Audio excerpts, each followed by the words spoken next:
Your parents' tax return may tell a bigger story than what they owed or received as a refund. It can also highlight planning areas worth reviewing, from retirement income and charitable giving to investment activity and future tax considerations. Today, we're walking through how to use a tax document as a starting point for a more informed financial planning conversations. Did you file your tax return this year but wish you had done something differently? If tax season brought up feelings of stress or anxiety for you, let's chat.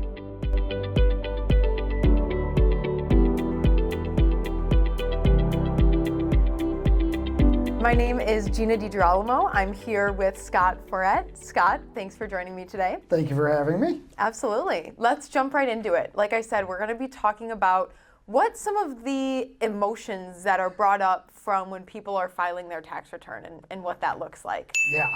Oh, how do you feel? Right? Yeah. It's a bit of an unknown for a lot of people. Yeah. So, you're in this heightened sense of gathering documents and forwarding them to your financial advisor and your CPA. And then there's this little silent period where they're processing it all and you're trying to think, am I overpaid? Am I underpaid?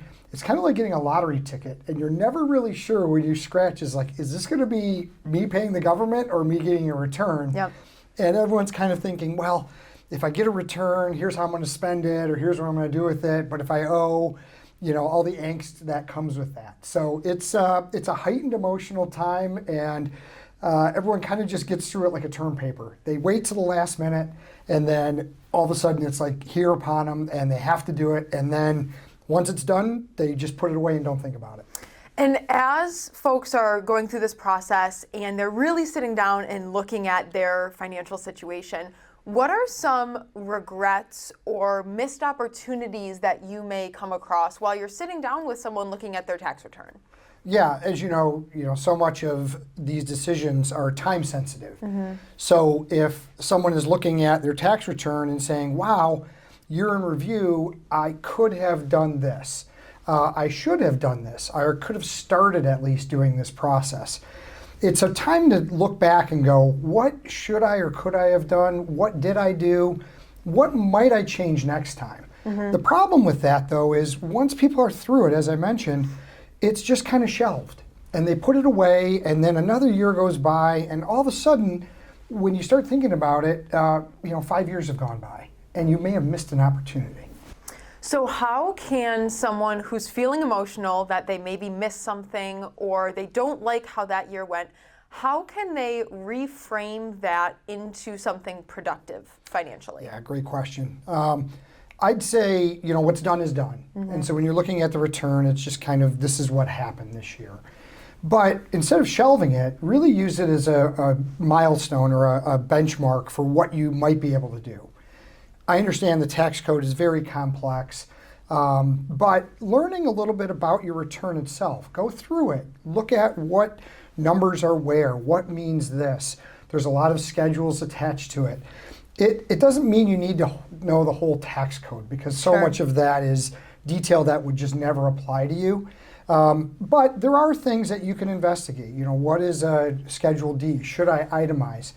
And it's important because tax laws change every year. So you really have to keep up to speed on, what is the state and local tax deduction this year? What are other changes? Senior deduction, the $6,000 credit for people over 65. So just kind of informing yourself helps you to plan for that next year. Can you just give a couple specifics or key things in that, for that type of person, someone that's retired, they're kind of transitioning from that corporate environment into retirement. What are the key things when it comes to the tax planning? Yeah, great question. It's a monumental change, and don't underestimate that. In another video that I did, I talked about the emotions that come with being retired. Mm-hmm. It's the same around taxes and in particular with income. So your income profile has changed dramatically. Sure. You're usually not receiving funds, you're drawing on your own investments. And so really understanding what efficiencies you can use with some of those. It might be decisions on gifting. It could be decisions on when or if to take Social Security. There are so many different techniques that come that are dependent on income. And when the income profile changes for someone, you really have to appreciate all of the other things that come with that. Having a good planner, financial planner, really kind of helps people distill down those things that are most important in that stage. Let's go a little bit further. You mentioned gifting and legacy planning. If that is someone's goal, right? They're in retirement and eventually they want to gift, whether it's to family members or charitably. Talk about some things when it comes to the tax perspective that might be important if that's the goal. Yeah, and gifting has so many different forms, right? You can do direct gifting maybe to your children, and there are limits, that you'd want to adhere to before you go into your lifetime maximums. There could be charitable distributions, qualified charitable distributions, or QCDs, that you can use to actually relieve yourself of the required minimum distribution burdens. Also, just setting up something like a donor advised fund, where you're making a irrevocable gift to a fund, and you're able to claim that on your tax return. Other strategies that come in dependent on income might be Roth conversion. So taking those monies that are in an IRA, when your income drops, you're in a lower tax bracket. And so one of the techniques we often recommend is pay some of the tax to convert from an IRA to a Roth. Well, pay the tax now, but let all those funds grow tax-free. Just to name a few. Great explanation, Scott. We've gone through a lot of different areas here. What would you recommend for someone? They're seeing their return, they've gone through tax season. What do they do next? What's the next steps? Yeah, when you look at it, you could be disappointed maybe, oh, I didn't do this or I didn't do that. Instead, I'd say change your frame. Use it as an opportunity to say, what am I going to do this year as a kind of a New Year's tax resolution? Look through the return. Again, talk with a financial planner to arrange some of the strategies. You don't have to do all or nothing. Really, small moves are perfectly fine, but understanding the tax code is also important. Brief yourself on some of the tax law changes in that year. It could have affected what you did the year prior, just to name a few.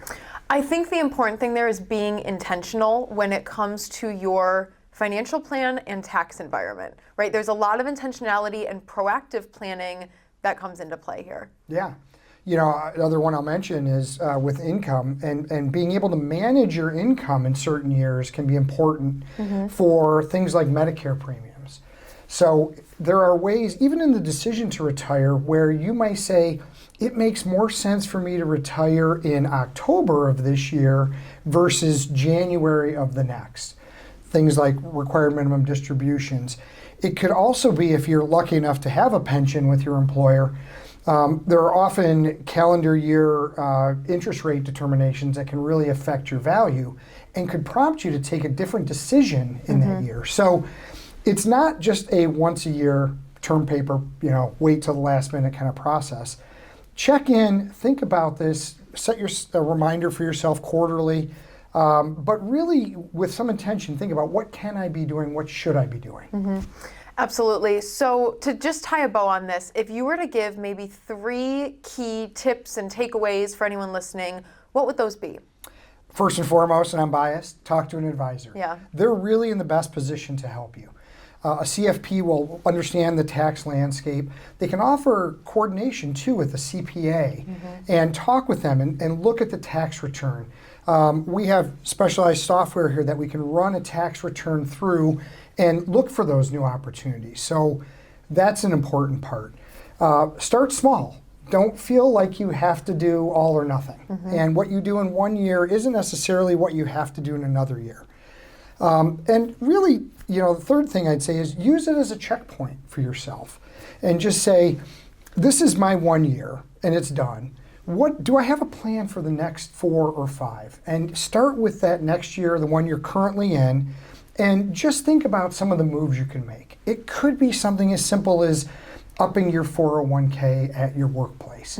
It could be, like I said, decision on Social Security. Am I going to work or am I not going to work? Am I going to volunteer or am I going to make some money? What does that extra income do to my tax situation? Absolutely.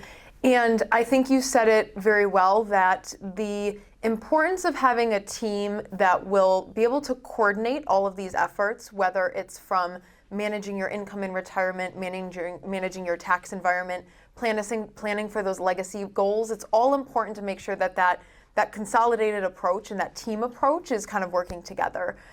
So if any of this applies to your situation, we'd be happy to have a conversation. Reach out to our team at Blue Chip Partners.